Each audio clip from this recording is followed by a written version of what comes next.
creationists do about the facts, first thing they'll do, they'll say it's just microevolution. Now, I teach evolution. All right? I never talk about macroevolution because, in fact, macroevolution are one and the same thing. Give enough time, you can turn anything into anything. Yeah, it's true. It's true. All right. It's proven. You have the fossil record. It shows all the steps.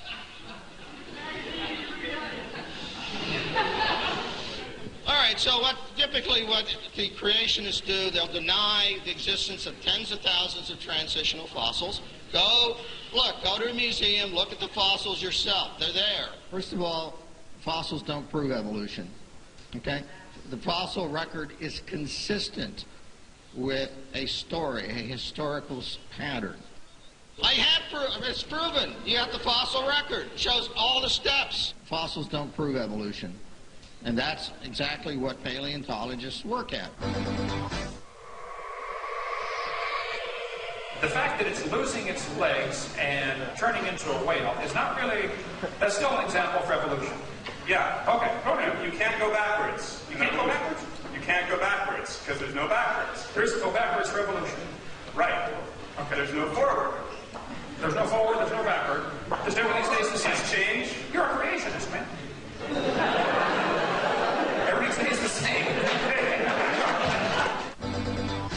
But now, if you find many fossils in the dirt, the fact that you find millions of fossils in the dirt, That's proof of a flood. Now that's millions.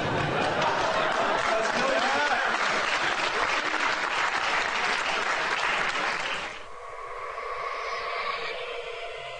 We have a very good set of bones saved from fossil records showing that the whales evolved through a long period of time from animals that are on land to animals that are in the water. We have that evidence.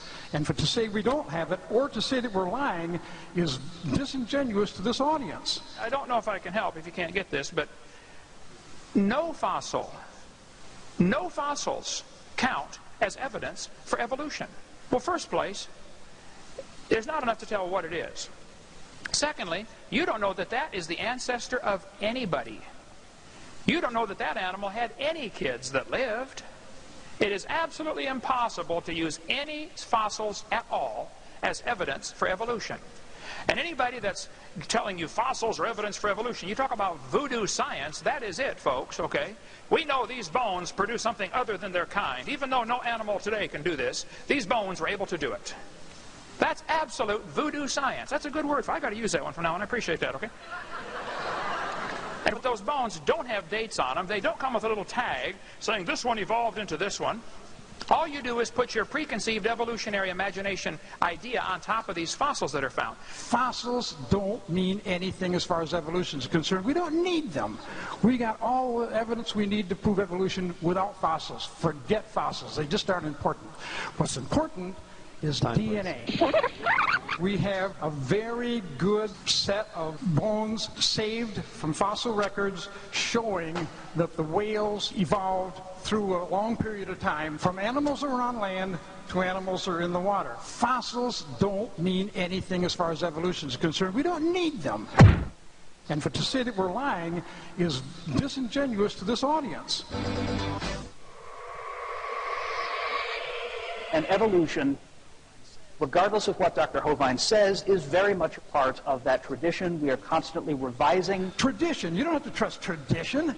I mean, come on, there's different traditions all over the world. But we can trust science because science should be the same all over the world. You start from very simple life, and eventually you get everything that we have around us, from elephants to alligators to chimpanzees and everything in between. According to Chen, the fossils he's discovered turned Darwin's tree of life upside down. Darwin's tree reverse constrict very unexpectedly.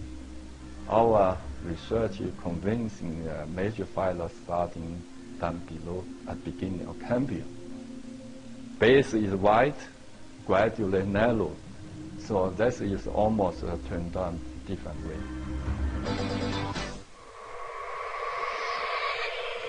Hi, Dr. Hogan. Hi, I forgot your name now. What is it? My name is Michelle Markstein, and I'm a postdoctoral fellow here in the Integrative Biology Department. I have a PhD in genetics. Here's an interesting fact. If you take and look at what's inside that banana and those dogs, they're awfully similar. Now, do you believe dogs are related to bananas? Ultimately, yes. Ultimately, yes. Okay. You're saying, as a postdoctoral fellow. There you go. But you don't need to say doctor in front of my name. I'm pretty secure about it. If God decided to use the mechanism of evolution to create human beings, you look nervous. You look nervous. Calm down. It's okay. You know why I'm nervous? Because I don't have the rhetorical skills that you do. No. I am winning this argument because I'm right. No,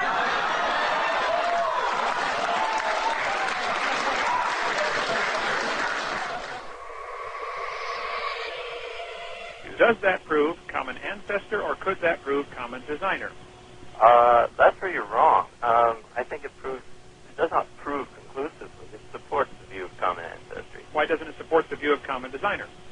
Well, why would it support the view of a common designer? Well, why do all motorcycles made by Suzuki, Honda, and everybody else have 2 wheels, and all cars have 4 wheels? It's a common design. Machinery is a horrible example. This has nothing to do with living things. Explain to me what this has to do with a common designer, because I really don't get it. I'm sure you don't get it, but I'm going to try to help you. The similarity between a Honda Prelude and a Honda Accord are pretty striking. Yes, they're from the same maker, Honda. You got the point. You got the point. I believe in Christ. I believe he created certain things, but do you believe it's possible that Do you believe it's possible that humans and apes have similarities because they simply have a common designer? Is that a possibility? That they're not even related, they're just the same guy designed them all?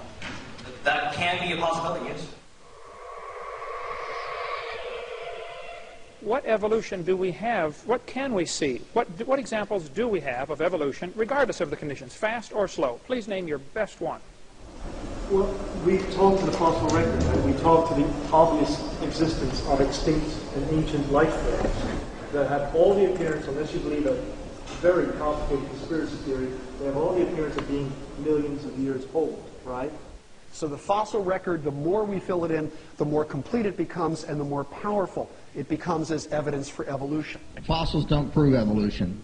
Fossils don't mean anything as far as evolution is concerned. We don't need them. If people have lower back pain, that would not be proof of an ape-like ancestor, and that would be the opposite of evolution. No, it would not be the opposite of evolution. Yes, it is. I would love to explain why it's not. Okay, where's an example of where we're gaining something new? We're gaining the ability to walk on 2 legs and thus have 2 appendages now ready to hold things. Who taught you that? And why did you believe it?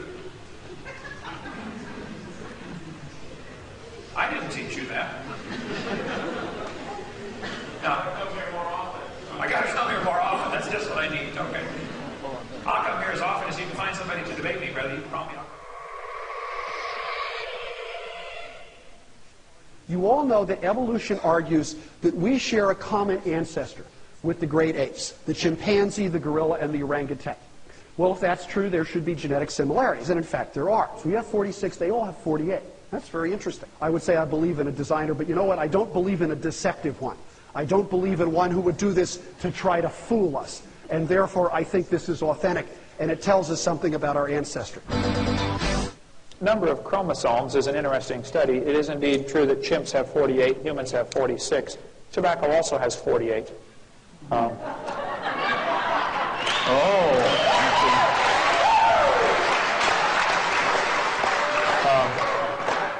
Amoebas have 50, and they say we came from an amoeba, yet they've got more chromosomes than we do. Chickens and dogs both have 78. They're identical twins. The fern has the most chromosomes. That's the ultimate goal of all evolution, to become a fern. So the similarities, I think, are evidence of a common designer. We haven't absolutely proved it yet. We haven't absolutely proved anything. I ask you, don't believe me. You don't have to believe me. You don't have to believe him. You don't have to trust authorities, even me.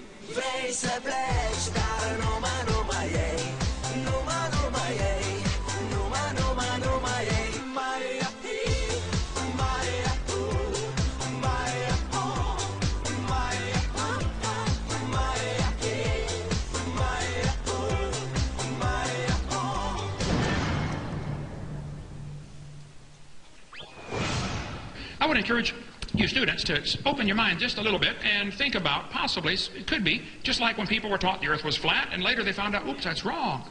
And somebody taught, oh, well, big rocks fall faster than little rocks because Aristotle says so. That was taught for 2,000 years, and it's wrong. And some of you are being taught in this university that you evolved from a rock 4.6 billion years ago. Well, it's wrong. You were designed by an all-wise, super-intelligent creator who loves you and would like to forgive your sin and take you to heaven, but if you want to go to hell, that's your business, okay?